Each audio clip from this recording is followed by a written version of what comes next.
Start with the name of Allah, who is most kind and most merciful. Dear friends, my name is Adil Latif, and today we will discuss our topic business ethics and what are the general principles of business ethics. और friends, हम ये videos बना रहे हैं और ये जो lectures हैं ये मैंने जो है खुद इसको हैंड रिटन जो है बनाए हैं और काफ़ी जो है इसको पढ़ने के बाद आपको जो है ये मेरे जो लेक्चर्स हैं बिजनेस एथिक्स के, इसको पढ़ने के बाद आपको बिल्कुल जो है इस तरह फील होगा कि जैसे बिजनेस एथिक्स जो है बहुत ही आसान और इंटरेस्टिंग सब्जेक्ट है। ठीक है, तो ये सब्जेक्ट मोस्टली होता है स्टूडेंट ऑफ मैनेजमेंट साइंसेस के लिए। तो आप इसको स्टडी करेंगे और मेरे लेक्चर्स को अगर सही तरीके से सुनेंगे तो आपको इसमें काफ़ी फ़ायदा होगा। So let us discuss the topic business ethics, the study of general nature of moral specific moral choices, moral philosophies, and the rules and standards governing conduct of members of profession। अच्छा, सबसे पहले इसने बात की जी study of general nature of morals. कुछ दो types होती हैं यहाँ पे, अगर आप देखें तो दो होते हैं टाइप्स मॉरल्स की, प्रिंसिपल्स की। एक होते हैं बिजनेस एथिक्स में जो है जनरल प्रिंसिपल्स होते हैं जिसे हम बेसिक प्रिंसिपल्स भी कहते हैं, और कुछ होते हैं स्पेसिफिक प्रिंसिपल्स। तो दोनों प्रिंसिपल्स स्पेसिफिक किस्म के और जनरल किस्म के, और मॉरल फिलोसफीज होती है जी कि हिस्टोरिकल बैकग्राउंड हो किसी बात का।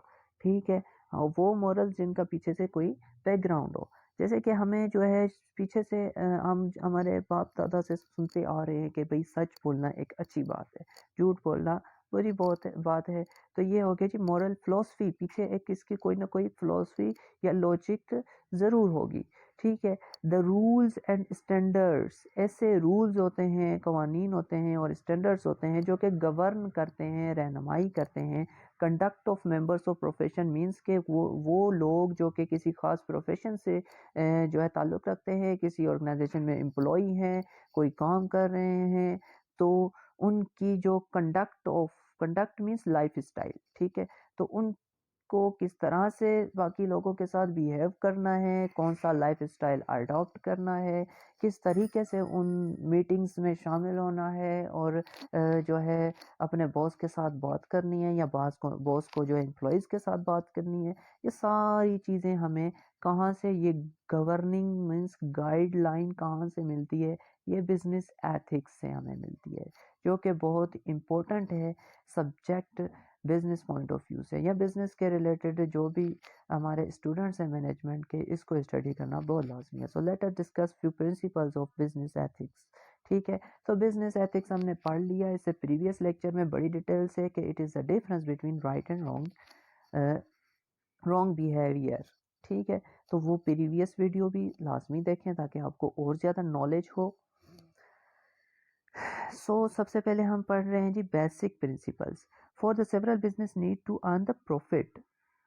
For the survival, business needs to earn the profit. Thus, these profits should not be realized through misconduct, unethical way. If the life of the business may be shorthand. तो कह रहा है कि survive करने के लिए बिजनेस का basic purpose होता है कि उसे प्रॉफिट अर्न करना होता है। मेन टारगेट बिजनेसेस का क्या होता है? प्रॉफिट अर्न करना, ताकि वो फ्यूचर में एग्जिस्ट कर सके, सरवाइव कर सके और बिजनेस ख़त्म ना हो सके। तो उसके लिए क्या होता है कि इस प्रॉफिट को अर्न करने के चक्कर में ऑर्गेनाइजेशन जो है ये भूल जाती है कि क्या रास्ता राइट है और कौन सा रास्ता रॉन्ग है। बाज़ औक़ात इस प्रॉफिट को इंक्रीज करने में वो रॉन्ग रास्ता, गलत रास्ता अडॉप्ट कर लेते हैं।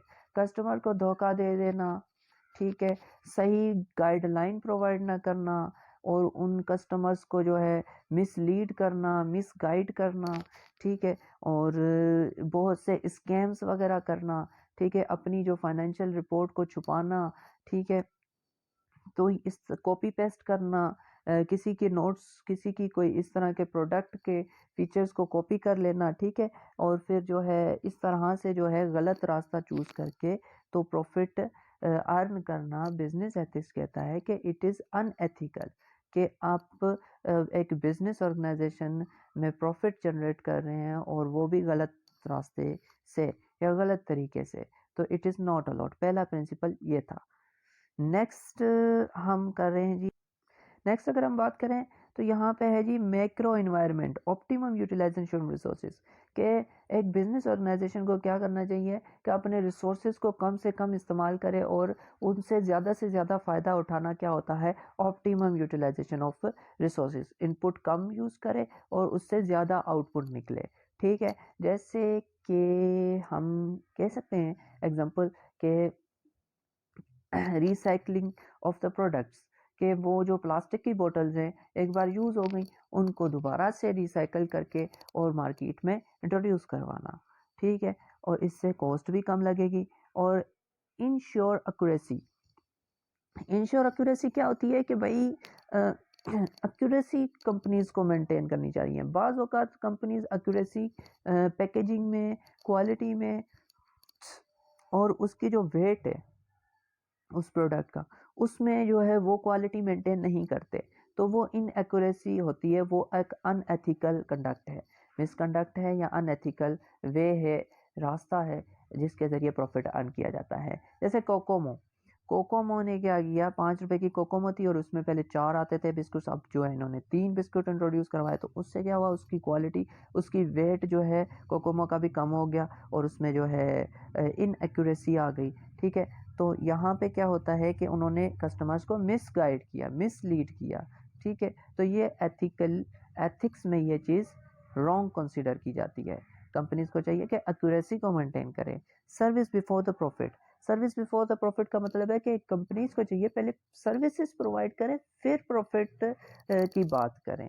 ठीक है, ऐसा ना हो कि अच्छा, कंपनीज का कंप्लीट फोकस प्रॉफिट अर्निंग पे नहीं होना चाहिए बल्कि कस्टमर सेटिस्फेक्शन पे भी होना चाहिए कि हम जो प्रोडक्ट दे रहे हैं अपने कस्टमर को उससे कस्टमर सेटिस्फाइड भी है कि नहीं है, हम कस्टमर को डिसीव तो नहीं कर रहे, हम उसको धोखा तो नहीं दे रहे। अगर कस्टमर को धोखा दे के ही अर्न कर रहे हैं प्रॉफिट तो वो अनएथिकल होगा, that is not considered as a ethical या मॉरल, वो मॉरल चीज़ नहीं है, वो कंपनी के लिए अनएथिकल कंडक्ट होगा। ठीक है, तो इसका भी ध्यान रखना चाहिए। अब अगर हम इसकी बात करें कि स्पेसिफिक प्रिंसिपल्स कौन से हैं, तो स्पेसिफिक प्रिंसिपल्स जो हैं वो बहुत सारे हैं बेसिकली, मगर हम जो है कुछ इंपॉर्टेंट स्पेसिफिक प्रिंसिपल्स को डिस्कस करेंगे। सबसे पहले हमारा आ जाता है no exploitation of consumers, consumer को एक्सप्लॉइट नहीं करना। एक्सप्लॉइट मीन्स कि उनकी मजबूरी से फ़ायदा नहीं उठाना। जैसा कि हम कह सकते हैं कि जैसे फ्लूड आया, ठीक है, पाकिस्तान में सैलाब आया और फ्लूड की वजह से, तो उससे क्या होता है कि फ्लूड आया, सैलाब आया और पहले ही जो है हमारी लोग जो थे वो बहुत ज़्यादा परेशान थे और जो है उनके बिजनेसेस जो हैं, उनके कारोबार वो ख़त्म हो चुके थे और लोगों ऊपर से जो है कंपनीज़ ने भी क्या किया, उनको मज़ीद एक्सप्लॉइट किया। कैसे कि आटे की फसलें जो हैं ख़त्म हो गई थी, तो उनके पास जो ऑलरेडी स्टॉक में मौजूद था आटा, उन्होंने सप्लाई करना बंद कर दिया। तो ये क्या होता है, एक्सप्लॉइटेशन, और उससे प्राइसेस इंक्रीज़ हो गई, ओवरऑल इन्फ्लेशन आ जाती है, पूरे मुल्क में गुर्बत आ जाती है। तो ऐसे नहीं करना, ये एक अनएथिकल कंडक्ट है। उसके बाद कह रहा है कि avoid the profiteering unscrupulous, profiteering and scrupulous में हमारे पास ब्लैक मार्केटिंग आ जाती है, होल्डिंग, स्टोरिंग, एक्सपायरी प्रोडक्ट्स वगैरह। मतलब कि हमने जो है मौका देख के जो अपनी प्रोडक्ट की सप्लाई कम कर दी ताकि शॉर्टेज आ जाए उस प्रोडक्ट की और उसकी डिमांड बढ़ेगी, तो फिर ऑब्वियसली प्राइसेस भी इंक्रीज होंगी और हाई प्राइस पे हम अपने प्रोडक्ट को जो है सेल आउट करेंगे। तो ये क्या है, अनएथिकल है। एक्सपायरी मतलब कि एक्सपायरी प्रोडक्ट्स हम जो है बेचना शुरू कर दें बिजनेस में, it is also considered as unethical. अब अवॉइड इनजस्टिस एंड डिस्क्रिमिनेशन, आपने जो है इनजस्टिस नहीं करना, डिस्क्रिमिनेशन तफरीक नहीं करनी। डिस्क्रिमिनेशन इज़ बेसिकली कि तफरीक नहीं करनी, डिफरेंस क्रिएट नहीं करना on the basis of gender, race, religion, nations, culture, इनकी बेसिस पे आपने डिफरेंस सबको एक ही नज़र से देखना है। फॉर एग्जांपल कि अगर एक कंपनी है, उधर एम्प्लॉयज़ हैं और एक discrimination on the basis of religion की अगर बात की जाए, तो कुछ मुस्लिम्स वहाँ पे काम कर रहे हैं, कुछ जो है नॉन मुस्लिम्स काम कर रहे हैं उसी एम्प्लॉय में। आप जो है ज़्यादा प्रायोरिटी मुस्लिम वर्कर्स को दे रहे हो और नॉन मुस्लिम को जो है कोई प्रायोरिटी नहीं दे रहे, कोई सैलरी में रिलीफ नहीं दे रहे, कोई इंसेंटिव्स नहीं दे रहे, कोई बोनस नहीं दे रहे। तो ये चीज़ गलत है। जेंडर में भी होता है कि आप जो है मैन को ज़्यादा प्रायोरिटी दे रहे हो as compare to the females. तो ये चीज़ क्या है, गलत है। जस्टिस और इक्वलिटी होनी चाहिए, ठीक है।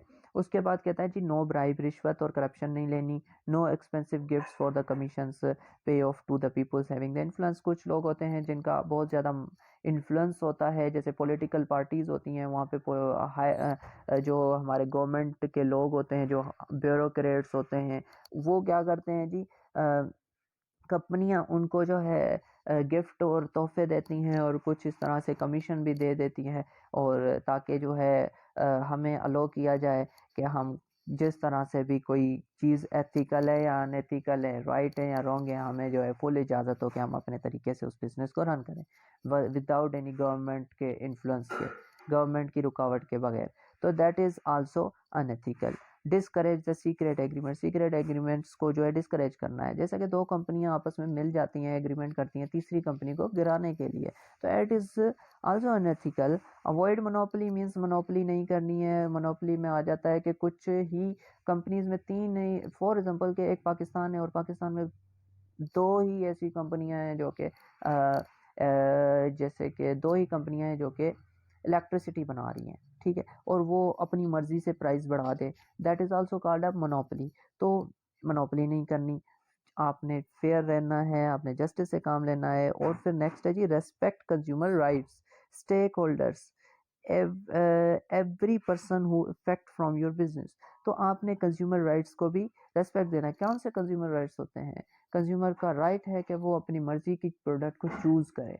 पर कंज्यूमर का राइट है कि अगर उसे प्रोडक्ट पसंद नहीं आई तो वो उसकी कंप्लेन करे, और ऑर्गेनाइजेशन का राइट है कि उसकी कंप्लेन को सुने, और कंज्यूमर का राइट है कि उसको कंप्लीट प्रोडक्ट के रिलेटेड इंफॉर्मेशन प्रोवाइड की जाए। तो उनको रिस्पेक्ट देना, उनकी वैल्यूज़, उनकी जो सेटिस्फेक्शन है, उनके मुताबिक उनको प्रोडक्ट प्रोवाइड करना चाहिए, ठीक है। तो ये कुछ प्रिंसिपल्स थे एथिक्स के, जनरल और स्पेसिफिक प्रिंसिपल्स, जिस पे हमने काफ़ी डिस्कशन की, और उम्मीद है ये लेक्चर आपको अच्छा लगा होगा। और वेट कीजिएगा नेक्स्ट लेक्चर के लिए। ओके, अल्लाह हाफिज़।